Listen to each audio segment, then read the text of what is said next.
CVS, 17% de rendement sur le free cash flow, est-ce que c'est une entreprise intéressante à mettre en watchlist ou à acheter à l'heure d'aujourd'hui? On va regarder ça tout de suite. Qu'est-ce qu'on voit sur CVS? On voit qu'elle est sur une très belle pente haussière depuis les années 90. Actuellement, ici, il y a eu pas mal de périodes d'oscillation. C'est parce qu'il y a eu acquisition d'énormément de business. On s'est beaucoup diversifié. Donc, on peut avoir un PE, bon là, à l'heure actuelle, qui est quand même assez élevé en termes de bénéfices nets, mais en termes de free cash flow, on est à peu près sur un PE à 8. Si je ne me trompe pas, on va aller regarder ça tout de suite dans les statistiques. On est sur un ratio de prix flux de trésorerie à 4,34. Donc c'est vraiment très peu. On a eu là une augmentation étant donné que le chiffre d'affaires a baissé, vu qu'on a acquis des entreprises. Donc c'est pour ça qu'il y a eu pas mal de baisses parce que les gens vont se référer avec le PE. Voilà, on a eu des baisses substantielles. Donc qu'est-ce qu'on va aller regarder sur cette entreprise? On veut surtout aller regarder les marges nettes qui sont assez stables. Moi, je vais aller surtout chercher de la stabilité. On va regarder sur les 5 dernières années. On est sur une marge nette stable qui oscille entre 2 à 4% maximum. De Cévès, dans quoi elle opère? Elle opère dans le commerce de détail, donc elle gère des pharmacies, un peu plus de 3500 pharmacies si je ne m'abuse. Donc c'est le retail to consumer, donc on vend des médicaments aux personnes âgées, aux personnes malades, etc. Donc un business qui a souvent tendance à augmenter au fil du temps et qui est un business, comme on dit, défensif. Mais à partir de 2015, à partir de certains moments, elle a commencé à acquérir un bras financier. Donc par exemple, on va aller le regarder ici là dans son annual report. Donc on a Healthcare Benefits Reassurance, donc on a des assurances qui peuvent être affiliées. On le voit aux assurances politiques, donc avec Medicare aux États-Unis, donc ça peut être affilié avec aussi. Donc, les personnes pourront se faire rembourser intégralement en médicaments et donc CVS pourra récupérer de l'argent quand même là-dessus. Ensuite, elle a aussi un service de PBM, donc c'est la compagnie qui dispense prescription done directly through its mail order dispensing. Donc en gros, ce que ça veut dire, c'est qu'aux États-Unis, quand quelqu'un est malade, la prescription, il va devoir l'envoyer, etc. Faire, eh ben, c'est CVS qui va gérer ce service-là. Donc on va dire qu'elle est verticalement intégrée.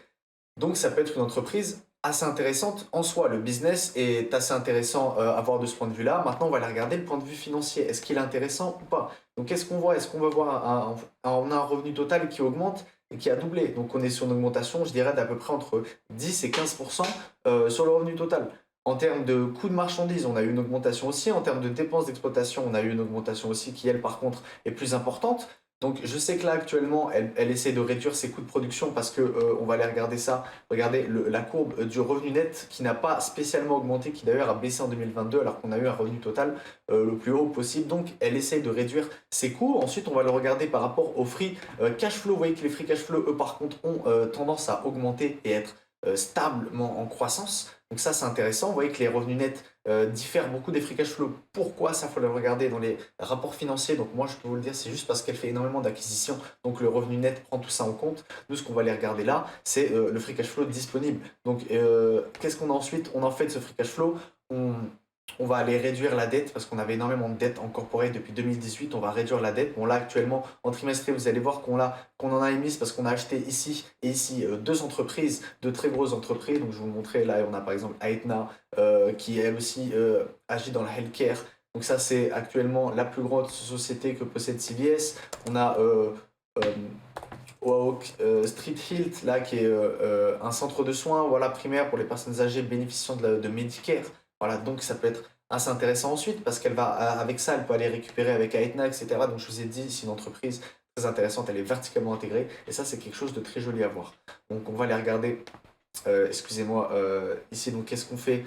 Avec notre cas, je reprends, donc on verse un dividende qui est stable et croissant, qui représente vraiment très très peu de l'entreprise. Je pense qu'on va les pouvoir regarder. Je ne sais pas si le ratio de paiement par rapport, voilà, là on voit un ratio de paiement à 100%, mais si vous voyez un total de dividende à 700 millions pour un free cash flow à 5, on est à peu près sur un ratio de paiement qui oscille entre 10 et 15. Donc c'est vraiment rien du tout. Ensuite, on va faire des rachats d'actions. Donc là, particulièrement, on n'en a pas fait, mais je pense qu'il devrait le faire parce que là, l'entreprise est assez sous-évaluée. On le voit, voilà, rachat d'actions, il n'y a rien du tout. On n'est que dans l'émission. Ensuite, les total dividendes, on est seulement sur des dividendes ordinaires versés, donc il n'y a pas de prime, etc. Donc ça peut être assez intéressant. On n'a pas de stock option à ce niveau-là. On va regarder les statistiques à peu près. Donc son forward PE, il est à peu près à 14, 15 bénéfices et des ratios de prix de flux de trésorerie entre 8 et 6. Je pourrais osciller peut-être, on va aller dire entre 8 et 9. Là actuellement, ils sont à 4. Donc potentiellement, pour avoir un double du prix à l'heure actuelle, sachant que je vous ai calculé un rendement, regardez, en termes de bénéfices qui continue d'être croissant, qui devrait arriver à 10,98.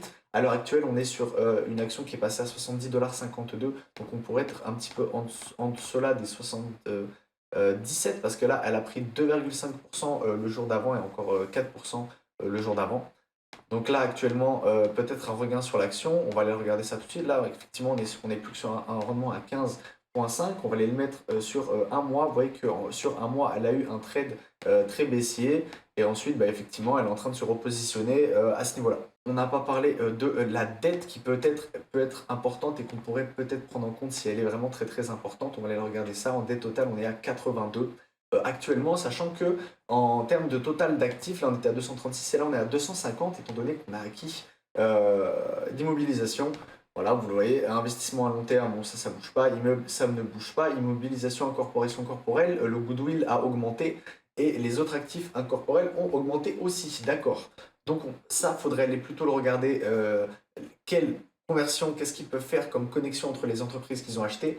Ça, c'est à eux de le voir. En termes de valeur comptable par action, on est quand même assez proche en soi. On est quand même à peu près, on paye 1,4 fois le goodwill et les totals d'actifs en tout, moins les passifs.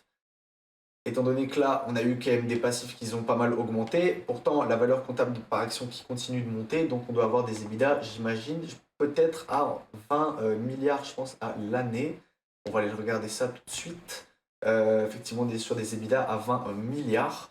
Donc, ce qui nous ferait un remboursement de la dette sur 4 ans. Donc, potentiellement, voilà, là, on voit, bon, en vrai, elle est à 82, donc ça nous fait effectivement un ratio d'endettement à 4 sur les EBITDA. Ce qui baisse quand même, on n'est quand même pas à 5, donc potentiellement l'entreprise pourrait être intéressante à l'heure d'aujourd'hui. On va aller regarder ce rapport annuel un petit peu pour regarder 2-3 détails intéressants. Donc qu'est-ce qu'on peut voir? On a 2,5 millions de membres chez Aetna, donc service, je vous l'ai dit, de healthcare. Ensuite, on a voilà, Advanced Air Service, etc. On emploie 95% des gens, etc. On a un impact sur le footprint, il y a moins d'émissions de carbone, etc. Vous savez que maintenant comment ça marche à peu près. 6,3 millions de digital pharmacy account en 2022. Donc, on a un business de service en ligne en plus du retail qui, lui, par contre, là, actuellement, est en train de baisser un petit peu. Donc, on va aller regarder pourquoi ça serait bien de se renseigner. Là, je vous ai le rapport annuel qui est assez long, étant donné que il y a quand même beaucoup de choses à aller regarder. Moi, je vais juste le feuilleter, vous le regardez vous de votre côté. Donc, vous voyez qu'ici, on a trois grands business donc, qui représentent en tout maximum entre 30 et 40% du bénéfice. Donc, on est sur une entreprise assez diversifiée en soi. Et donc, là-dedans, on a effectivement voilà, 5 millions de consommateurs à peu près par jour dans les CVS pharmacies. On a administré énormément de vaccins, etc. pendant le Covid. Donc, potentiellement, on peut avoir des revenus qui vont dégonfler ensuite, mais après, c'est des revenus avec beaucoup de marge, donc on va avoir peut-être une marge nette qui va descendre. À vous de regarder les expressions que vous préférez. Si vous appréciez ces vidéos, n'hésitez pas à mettre un like et à vous abonner. Moi, je vous dis à